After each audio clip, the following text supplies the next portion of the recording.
अगर आप 11th standard की तैयारी कर रहे हो तो ऑसिलेशन चैप्टर को इग्नोर करना आपके लिए मुश्किल बन सकता है, क्योंकि इस चैप्टर से हर बार सवाल पूछ जाते हैं और कई स्टूडेंट्स इसमें से मार्क्स लॉस कर देते हैं। लेकिन आज की इस वीडियो में मैं ऑसिलेशन का पूरा चैप्टर जीरो से एग्जाम लेवल तक इस टाइप से पढ़ाऊंगा, इतना सिंपल रखूंगा कि आपको कहीं और जाने की जरूरत नहीं पड़ेगी। इसमें मैं कवर करूंगा बेसिक कॉन्सेप्ट, इंपॉर्टेंट फॉर्मूला और एग्जाम में आने वाले मोस्ट इंपॉर्टेंट सवाल। तो अगर आप ऑसिलेशन में से पूरे के पूरे मार्क्स कंफर्म करना चाहते हो तो वीडियो को एंड तक जरूर देखिएगा।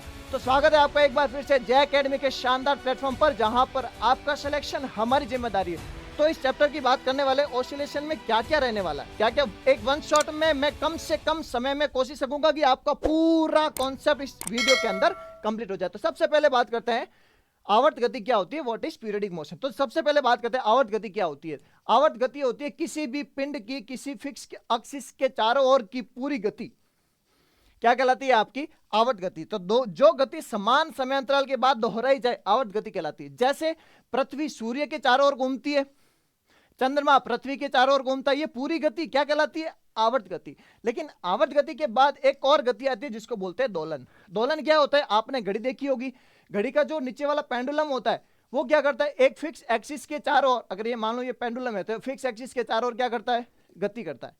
इसको मैं बोलता हूं क्या, दोलन। किसी वस्तु का माध्य स्थिति के आसपास आगे पीछे होना क्या कहलाता है, दोलन। अगर दोलन की बात करूं तो मैं ये माध्य स्थिति है, मैं इधर गया इधर गया इधर गया इधर गया, ये मेरी गति कौन सी हुई, दोलन। दोलन का एक और टाइप है जिसको बोलते हैं सरल आवर्त गति। सरल आवर्त गति क्या होता है, एक मेन पोजीशन के इर्द गिर्द छोटी सी गति, इसको क्या बोलेंगे, सरल आवर्त गति। तो दो गति में अंतर क्या है, आवर्त गति क्या है, दोलन गति। दोनों में अंतर यह होता है कि दोलन गति जो होती है वो माध्य स्थिति के आसपास होती है। कौन सी, दोलन गति माध्य स्थिति के आसपास। और आवर्त गति क्या होती है, पूरी एक समय निश्चित समय अंतराल के बाद अपनी गति को दोहराती है, वो कहलाती है आवर्त गति। तो क्या दोनों सेम हो सकती है, नेक्स्ट क्वेश्चन इसी पे बनता है।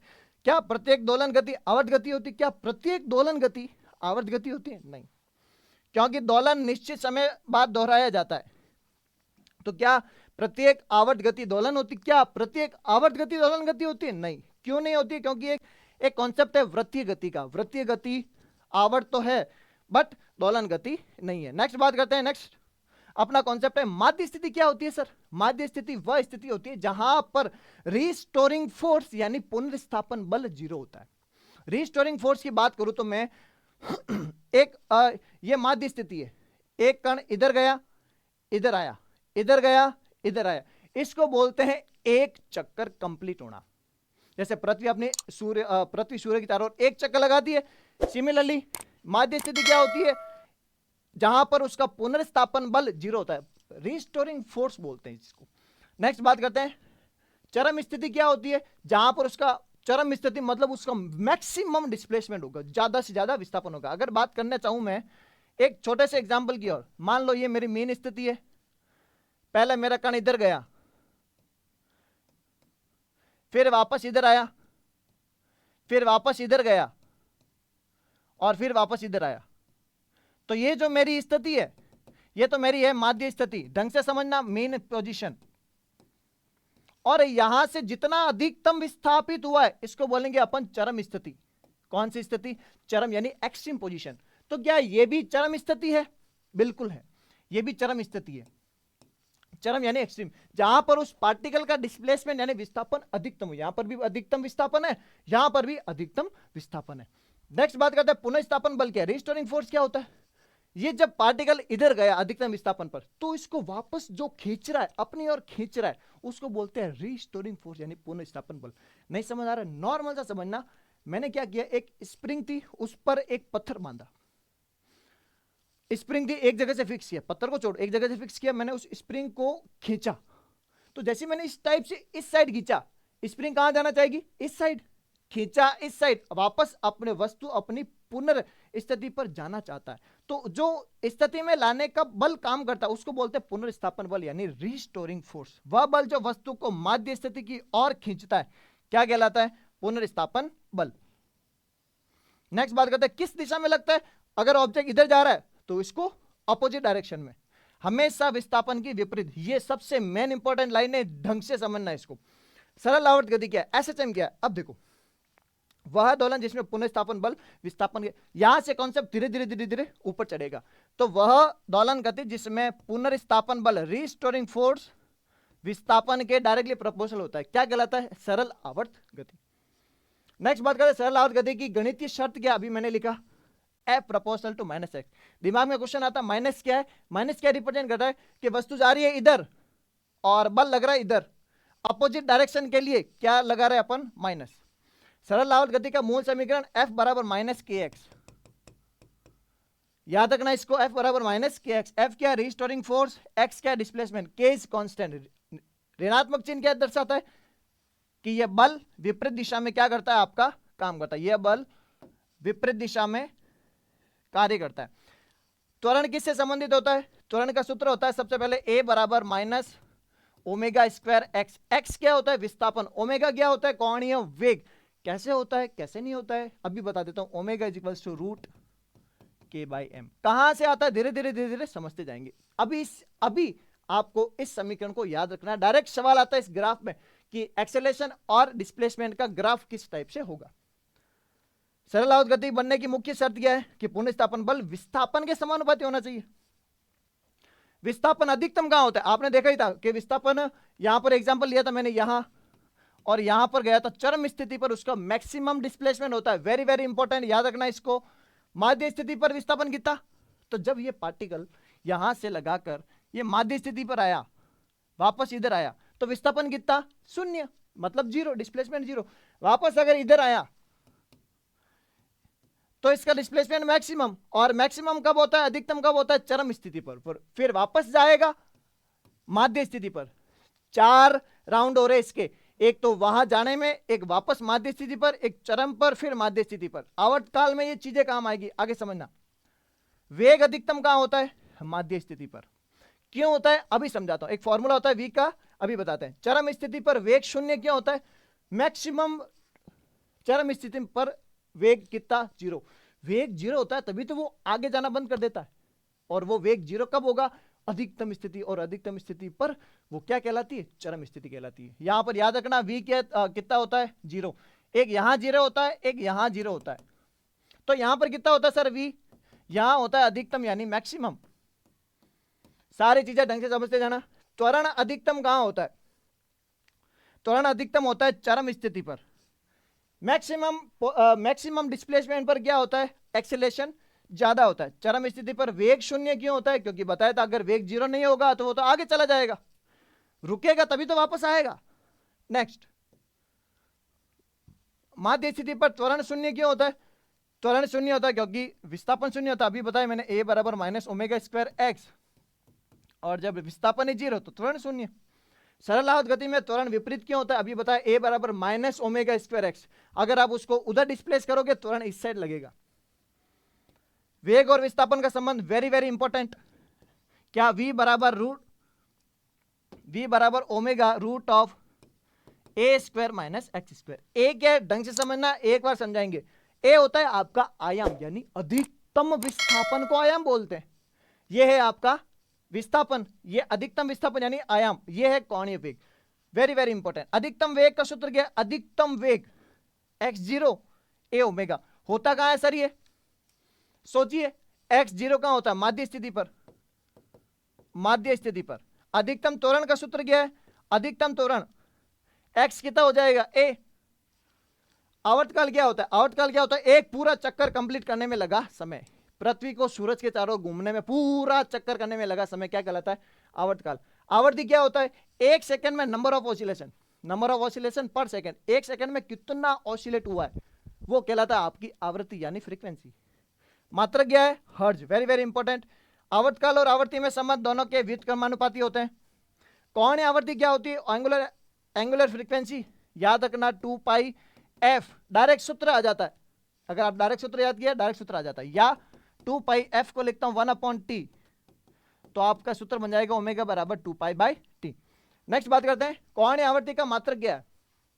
कोणीय आवृत्ति रेडियन पर सेकंड, रेडियन पर सेकंड मतलब 2 पाई एफ होता है 2 पाई बाय टी। नेक्स्ट बात करें स्प्रिंग कांस्टेंट क्या होता है। स्प्रिंग की कठोरता को क्या बोलते हैं, स्प्रिंग नियतांक।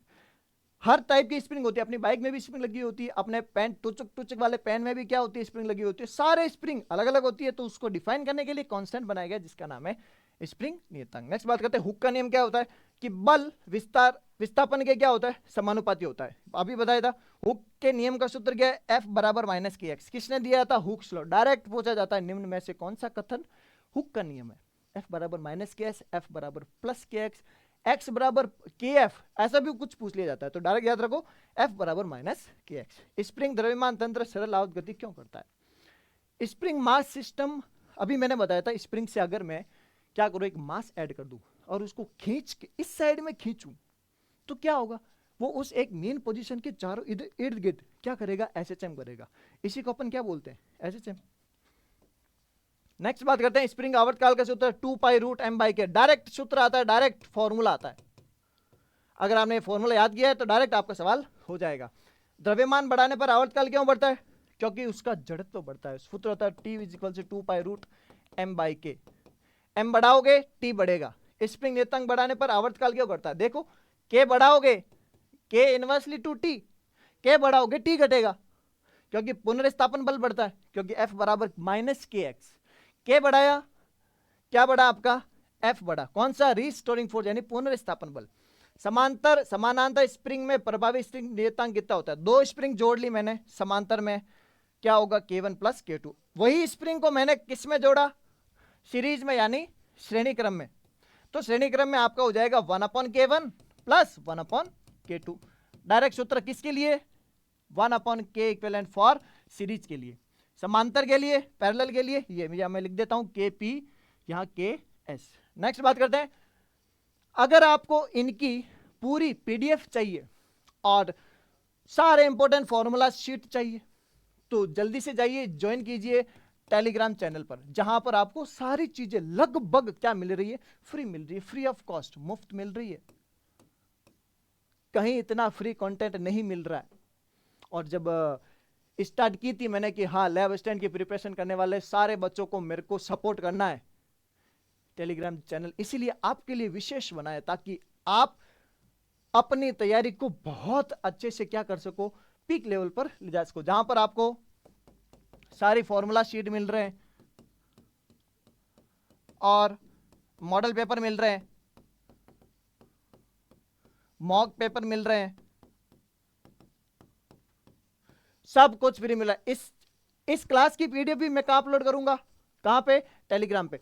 तो अभी तक आपने अगर ज्वाइन नहीं किया है तो जल्दी से जाइए ज्वाइन कीजिए। नेक्स्ट क्लास में बात करते हैं सरल लोलक क्या होता है, सिंपल पेंडुलम। धागे से लटका छोटा सा द्रव्यमान, जैसे आपने एक धागा लो और उस पर एक रबड़ बांध दो और उसको ऐसे ऐसे किया होगा कि हिप्नोटाइज कर रहे हैं, तू मेरे बस में हो जा, वो क्या है, वो जो हिलाते हैं ना वो धागे से बांधकर, उसको बोलते हैं सरल लोलक।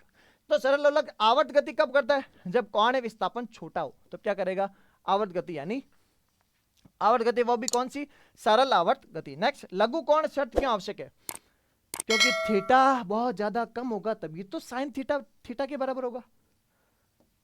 सरल लोलक का आवर्तकाल का सूत्र 2 पाई रूट एल अपॉन जी। डायरेक्ट फॉर्मूला, या तो डायरेक्ट फॉर्मूला पूछ लेगा या आपको लंबाई दे देगा, टाइम पीरियड पूछ लेगा। लोलक का आवर्तकाल द्रव्यमान पर निर्भर क्यों नहीं करता। अगर मैं हाथी को बांध के घुमाऊं, अगर मैं चींटी को बांध के घुमाऊं, क्या लगता है टाइम पीरियड किसका ज्यादा होगा, हाथी वाले का, चींटी वाले का। Does not depend on the mass. क्यों, आपको देख रहे हो, लेंथ और ग्रेविटेशनल एक्सीलरेशन पर डिपेंड करता है, मास पर डिपेंड ही नहीं करता, मास आता ही नहीं है। नेक्स्ट, लंबाई बढ़ने पर आवर्तकाल क्यों बढ़ता है, क्योंकि दोलन धीमा हो जाता है। लंबाई, इतना लंबा धागा लिया मैंने, उसको घुमाने में क्या लगे, फिर टाइम लगेगा ना, छोटा सा धागा है, फटाफट घुमाए, टाइम बहुत ज्यादा, बहुत कम। दोलन क्या हो जाता है, धीमा हो जाता है, बहुत ज्यादा घूमने में क्या लगेगा, टाइम कम लगेगा। नेक्स्ट, गुरुत्व त्वरण बढ़ाने पर आवर्तकाल क्यों घटता, अभी बताया, T is equal to 2 pi root L upon G. एक ही फॉर्मूला, सारे कॉन्सेप्ट। सरल आवत गति में कुल ऊर्जा क्या होती है, total energy always conserve. Energy को ना तो बना सकते हैं ना खत्म कर सकते हैं। E constant.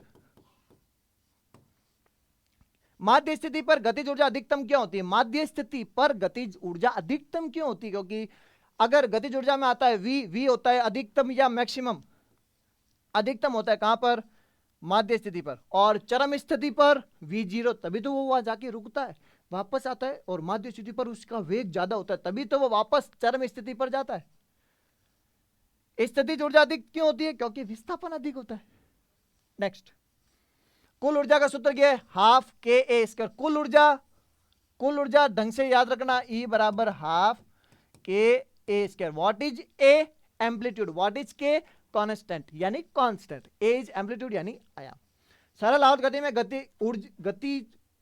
गति में ऊर्जा का विनिमय कैसे होता है। गतिज और स्थितिज ऊर्जा लगातार एक दूसरे में बदलती है। जैसे मैंने उस स्प्रिंग ब्लॉक सिस्टम में स्प्रिंग को खींचा, कौन सी ऊर्जा आगे इसके अंदर, स्थितिज ऊर्जा, पोटेंशियल एनर्जी।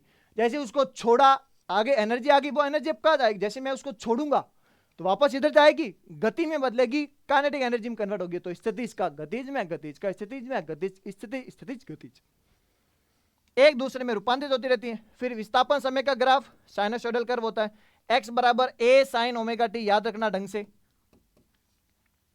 थोड़ी सी जल्दी इसलिए करता हूं कि आपके पास समय की कमी है, इस चीज को समझो, इसलिए मैं जल्दी से पढ़ा रहा हूं। बाकी कंटेंट बिल्कुल परफेक्ट है, अच्छे से समझ के जाओ, इससे बाहर कुछ नहीं जाएगा, गारंटी है। नेक्स्ट, वेग समय ग्राफ कैसा होता है, v बराबर a cos ओमेगा टी होता है। त्वरण समय ग्राफ कैसा होता है, a बराबर minus omega square sine omega T. विस्थापन के विपरीत फेज में आता है। नेक्स्ट, वेग विस्थापन से 90 डिग्री फेज डिफरेंस में क्यों होता है, क्योंकि विस्थापन में देखा था x बराबर a sin ओमेगा टी, और वेग में आपने देखा था a cos omega T, a omega cos omega T. v का सूत्र है a omega cos omega T. तो साइन और कॉस फंक्शन आ रहे, और साइन कॉस से कितना डिफरेंस है, π/2 का। डायरेक्ट सवाल आता है, कहां गया, फेज डिफरेंस 90 डिग्री, क्योंकि विस्थापन का अवकलज है, डिफरेंशिएट करो, dx बटा dt v होगा। त्वरण विपरीत फेज में क्या होता है, क्योंकि directly proportional to -x। Next बात करते हैं डैम्पिंग क्या है। डैम्पिंग क्या होता है, झूला खाया कभी, झूला एक सखी बैठी है, उसकी पीछे वाली सखी उसको झूले को धक्का देती है, फिर चली जाती है कि मैं बार बार क्यों धक्का दूं सर, क्यों धक्का दूं तेरे को, एक बार धक्का दिया अब तू झूला खाती रहे खाती रहे खाती रहे खाती रहे खाती रहे, ऐसा होता है क्या, नहीं। तो एक बार धक्का दिया तो 1 2 3 4 5 3 2 1 रुक जाती है, और इसी को क्या बोलते हैं अपन, डैम्पिंग। डैम्पिंग मतलब ऊर्जा की क्या होना, हानि के कारण धीरे धीरे उसका ऑसिलेशन कम होना। रेजोनेंस क्या होता है, जब बाहरी आवृत्ति प्राकृतिक आवृत्ति के बराबर हो जाता है। इसीलिए तो सेना की टुकड़ी को बोला जाता है कि क्या जब आप पुलिया पार कर रहे हो तब अपने जो कदम है, तो अपने जो फुट स्टेप है उनको इरेगुलर कर लो। क्यों इरेगुलर कर ले, ताकि आपकी फुट की जो फ्रीक्वेंसी है पुलिया की फ्रीक्वेंसी के बराबर ना हो जाए, और जैसे बराबर हो जाएगी पुलिया टूट जाएगा। रेजोनेंस में एम्पलीट्यूड क्यों बढ़ता है, क्योंकि ऊर्जा स्थानांतरण अधिकतम होता है। ये थे आपके सबसे टॉप मोस्ट सवाल, जिसको मैं अपलोड कर दूंगा जल्द से जल्द, किस पे, टेलीग्राम पे, फ्री ऑफ कॉस्ट। अगर आपको यह मेहनत, हमारी मेहनत, पूरी टीम की मेहनत अगर पसंद आ रही हो, और ये पूरा कंटेंट ढंग से देख के आप क्या कीजिए, मेहनत कीजिए, पूरी दिल लगन से क्या कीजिए, मेहनत कीजिए। अगर मेहनत और कंटेंट पसंद आ रहा हो तो इस चैनल को सब्सक्राइब करना ना भूले, और हम जल्दी से जल्दी आपके लिए टेस्ट सीरीज लॉन्च करने वाले हैं। बहुत बड़ा धमाकेदार सरप्राइज होगा, जो राजस्थान में अभी तक किसी ने नहीं किया होगा। इतने क्वालिटेटिव पेपर बनाए, जिसमें आपको क्या क्या मिलेगा, एक तो चैप्टर वाइज टेस्ट मिलेंगे, फिजिक्स के चैप्टर वाइज टेस्ट, केमिस्ट्री के चैप्टर वाइज टेस्ट, बायो के भी चैप्टर वाइज टेस्ट, प्लस आपको फुल लेंथ टेस्ट भी मिलेंगे। सारा सब कुछ मिलेगा। अभी पूरी टीम इसी पर लगी हुई है कि आपके लिए बहुत अच्छा, क्या आपकी तैयारी क्या हो जाए, शानदार हो जाए। तो एक बात और बहुत ज्यादा जरूरी बात, इसके बाद वाला चैप्टर अगर आपको इसी टाइप से चाहिए तो कमेंट करके जरूर बताइए कि ऑसिलेशन का चैप्टर एकदम परफेक्ट है। हमको सीरीज 4 चाहिए, जिसके अंदर अपने को क्या मिलेगा, वेव टॉपिक्स का पूरा वन शॉट। अगर आपको वेव टॉपिक का वन शॉट चाहिए कमेंट जरूर करना, और किसी भी प्रकार की अगर आपको लैब स्टैंड से संबंधित समस्या हो कमेंट जरूर करें। तब तक मिलते हैं किसी नेक्स्ट वीडियो में, तब तक मेहनत करते रहिए, मचाते रहिए।